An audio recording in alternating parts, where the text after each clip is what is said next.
Welcome guys. Episode की starting में दिखाया जाता है ली, प्योंग और स्कॉट मिशन पे जा रहे होते हैं, जहाँ पे चीफ जैंग बोलता है कि फोर्थ यंग मास्टर क्या आप ठीक हो। ली बोलता है कि तुम मुझसे ऐसा क्यों पूछ रहे हो। चीफ जैंग बोलता है क्योंकि तुम घोड़े को लेट के राइड कर रहे हो। ली बोलता है कि क्या ऐसे घोड़े को राइड करना अजीब है। चीफ जैंग बोलता है हाँ, ये काफ़ी अजीब लग रहा है। ली बोलता है चीफ जैंग जैंग बोलता है यस फोर्थ यंग मास्टर। ली बोलता है क्यों ना हम थोड़ी देर रेस्ट कर लें, मुझे ऐसा लग रहा है जैसे कि मेरा पेट कुछ ही देर में फट जाएगा। चीफ जैंग बोलता है नहीं, स्कॉट मिशन के दौरान हमने एक डिस्टेंस फिक्स किया होता है हर डे, जो हमें कवर करना ही होता है। इससे कोई फ़र्क नहीं पड़ता कि आज क्या होता है, मगर हमने जैंग सा विलेज में सनसेट होने से पहले आज पहुंचना ही पड़ेगा। हम किसी के लिए भी इस शेड्यूल को बदल नहीं सकते, भले ही वो आप हो। ली सोचता है कि ये मुझसे झूठ बोल रहा है, क्योंकि मुझे पता है कि जंगसा विलेज में पहुंचने के लिए सिर्फ 6 घंटे ही काफ़ी हैं, मगर मैं इसके लिए इसे भी ब्लेम नहीं कर सकता, क्योंकि ये मेरी ही गलती है कि मुझे नहीं पता कि घोड़े को कैसे अच्छे से राइड करें। तभी ली सोचता है कि मुझे नहीं लगा था कि घोड़े पे बैलेंस बनाना इतना मुश्किल होगा। तभी चीफ जैंग बोलता है कि अगर आपके लिए घोड़े को राइड करना इतना ही मुश्किल है, तो क्यों ना आप घोड़े से नीचे उतर के चलो और कुछ लोगों का सामान भी ले लेना जो कि कैरी कर रहे हैं।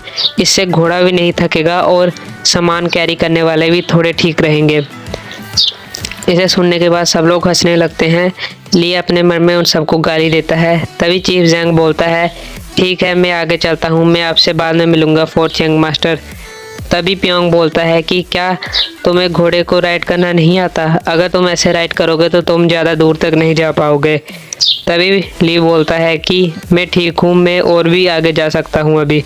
प्योंग बोलता है मैं तुमसे नहीं, तुम्हारे घोड़े से कह रहा था। प्योंग बोलता है ठीक है, मैं तुम्हें बताता हूँ, अपनी बैक को स्ट्रेट रखो और जो सेंटर ग्रेविटी पॉइंट है वो तुम्हारी हिप है, तो कोशिश करो कि तुम घोड़े पे स्ट्रेट रह सको। जो मैंने कहा उसे ट्राई करो। ली बोलता है इस तरीके से। प्योंग बोलता है कि अपने बैलेंस को बनाए रखो। ली सोचता है कि ये जबकि नामगोंग क्लैन की डॉटर है, तब भी इसे घोड़े को राइड करना काफ़ी अच्छे से आता है। प्योंग बोलता है कि अपने शोल्डर्स को रिलैक्स रखो। ली सोचता है कि अभी इन बातों को सोचने का टाइम नहीं है, मुझे घोड़े को सीखने पे ध्यान देना चाहिए। तभी प्योंग बोलता है नाइस, तुम भी अच्छे से कर सकते हो, तुम भी देखो अच्छे से घोड़े को राइड कर पा रहे हो। ली बोलता है कि मुझे ऐसा लग रहा है कि मैं कभी भी नीचे गिर जाऊंगा। प्योंग बोलता है कि एनिमल की 4 लेग्स का अपना अलग अलग वे होता है मूव करने का, सो तुम अपनी बॉडी को थोड़ा यूज़ करो कि तुम उनकी टाइमिंग के साथ मैच हो सको। ली बोलता है कि क्या तुम मुझे कुछ और नहीं सिखा सकती। प्योंग बोलता है कि मैं तुम्हें इतने शॉर्ट टाइम में कुछ भी नहीं सिखा सकता। ये ऐसा नहीं है जैसे कि तुम मुझे अपने सीक्रेट बताने वाले हो टॉप स्कॉलर के सिर्फ एक न्यूडल के बदले। तभी ली जोर से चिल्लाता है और बोलता है कि मैंने तुम्हें 8 न्यूडल के बाउल खरीद के दिए थे, और वो भी डम्पलिंग के साथ।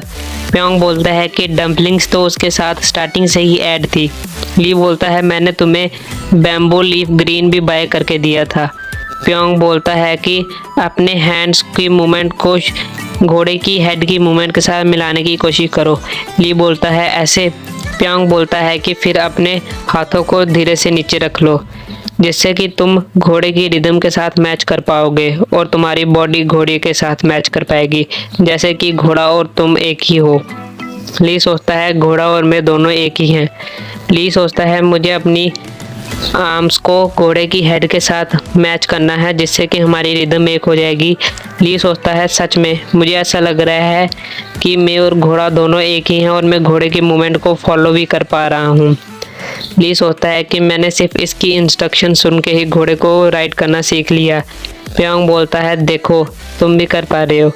ली बोलता है कि ये पक्का उन डम्पलिंग के कारण होगा कि तुमने मुझे घोड़ा राइड करना सिखाया।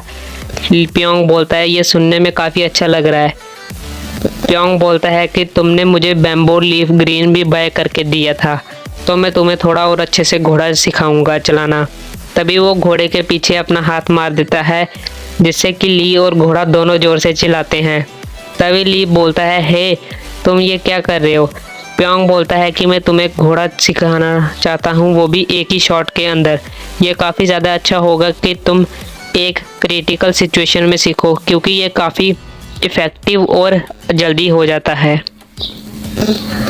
तभी ली चिल्लाता है कि साइड हटो, जिसे देखते हैं सब लोग पीछे मुड़ के, मगर ली अचानक से उनसे आगे निकल जाता है और ज़ोर से चिल्लाता है कि क्या मैंने तुम्हें कहा नहीं कि रुक जाओ अब। पीछे से चीफ जैंग बोलता है कि ये क्या हो रहा है। ली बोलता है कि मैंने तुम्हें कहा रुक जाओ। तभी ली सोचता है कि अगर मैं नीचे गिर गया तो ना सिर्फ मेरी बेइज्जती होगी, बल्कि मुझे काफ़ी ज़्यादा सीरियस चोटें भी लगेंगी। तभी ली सोचता है कि मैंने तो सिर्फ इतना ही सीखा था कि घोड़े पे अपनी पोजीशन को कैसे अच्छे से मेंटेन करें, मेरे को तो पता ही नहीं है कि अच्छे से कैसे घोड़े को राइड करते हैं। ली सोचता है कि मुझे घोड़े की मूवमेंट को फील करना पड़ेगा। तभी ली सोचता है नहीं, ये ऐसा लग रहा है कि टाइम मेरे आगे पीछे स्लो हो गया है। तभी ली सोचता है हाँ, ये पक्का मेरी स्पेशल स्किल के कारण होगा। इसके हेल्प के कारण मैं काफ़ी आसानी से घोड़े की मूवमेंट को मैच कर सकता हूँ, क्योंकि घोड़ा तो फास्ट भाग रहा है, मेरे आगे पीछे का टाइम काफ़ी ज़्यादा स्लो है।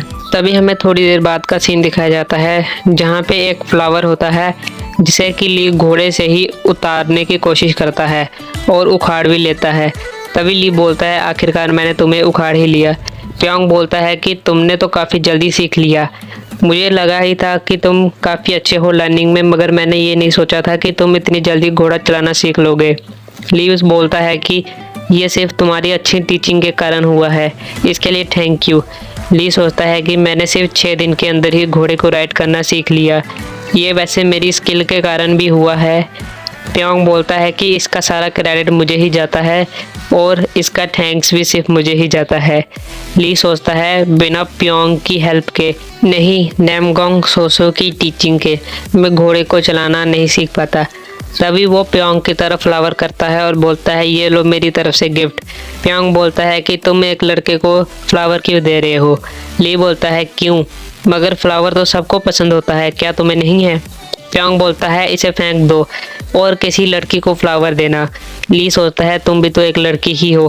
तभी प्योंग बोलता है फॉर एग्जाम्पल के लिए लेडी जो युंग युंग।